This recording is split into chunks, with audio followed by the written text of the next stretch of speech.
After securing Carlin's best results of their Verizon IndyCar Series career in Detroit, Kimball and Max Chilton have expressed how proud they are of the team.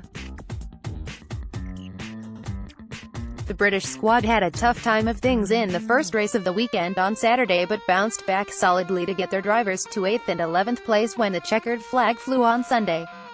Heading into the 2018 Chevrolet Duel in Detroit, Carlin was hoping for a solid set of results to further continue the process of getting up to speed in IndyCar. The weekend started off on a high note, with Max Chilton qualified a superb 10th place. However, his teammate Kimball would qualify all the way down in 22nd. Race 1 would sadly fail to yield a positive result for the team. After his great qualifying position, Chilton would sadly slip down the order due to an ill-fated fuel strategy, eventually finishing in 20th place. Things had been looking up for Kimball, with the American making up places throughout the race.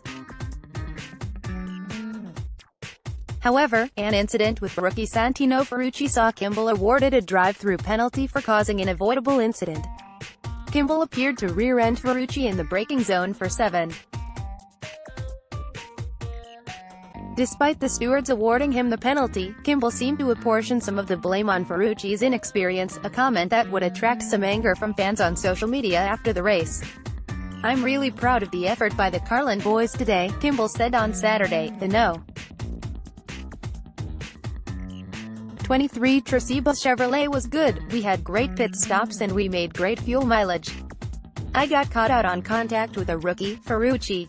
Honestly, that one was on me, because I expected him to be a little more consistent than he was. With a rookie, I should have given him more benefit of a doubt. I feel badly for the team on that front, but the good thing about the duel in Detroit is that we get to come back and try again tomorrow. We'll try and qualify a little higher up, so we don't have to fight quite as hard in the back to get back up front." After his poor finish in the first race, Chilton was disappointed but optimistic that the team were heading in the right direction for a future upturn in form, saying, "While we aren't where we need to be yet, we're seeing more and more progress being made every race. We are excited to get back out there tomorrow, and we'll hope to have a similar qualifying effort but a different race result." Credit Joe Skibinski, courtesy of IndyCar. Tricky wet weather conditions greeted the pair in qualifying for the race on Sunday. Neither driver was able to break into the top 10, with Chilton qualifying 17th ahead of Kimball in 21st. The race, however, was much better. Both drivers avoided incidents and the team avoided any potential strategy mishaps. Both Kimball and Chilton worked their way through the midfield well, which was impressive as the race stayed green for virtually the entire racing, meaning that every position made was due to pace or pit strategy. By the end of the race, both drivers found themselves fighting for a top 10 finish. Kimball would pass Chilton for position in the closing stages and would go to advance a few more positions before the checkered flag.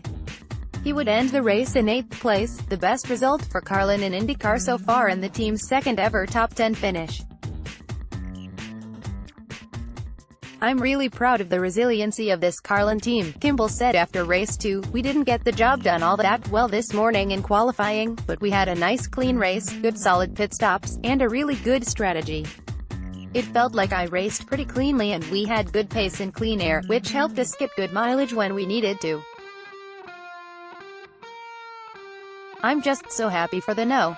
23 car guys for getting a top 8 finish today. With Max Chilton coming home in the top 11 today, hopefully, we can get both of us into the top 10 in Texas next weekend." As Kimball mentioned, it was so nearly a double top 10 finish for Carlin on Sunday. After being passed by Chilton made a small mistake and allowed a couple of cars to get past. He tried to recover as best he could, but he could not quite get his. He would finish 11th, his best finish of the season far. "We had more pace today than we had yesterday and the team had really great stops every time we came in," Max said. "I think I did the best mileage that I've done in my entire career by them telling me the fuel number and me sticking to it. Unfortunately, Kimball got me in the last stint and then I was in the marbles and was passed by a few others." We then had their pace and got one back, but it dropped us just out of the top 10. This has been a positive afternoon for the team as a whole, though, and we'll concentrate, moving forwards, on getting both cars in the top 10. With progress looking to continue with every road and street course race, Carlin's next objective will be to transfer their decent running to the oval races. The team struggled in the first two oval races at Raceway and Indianapolis Motor Speedway.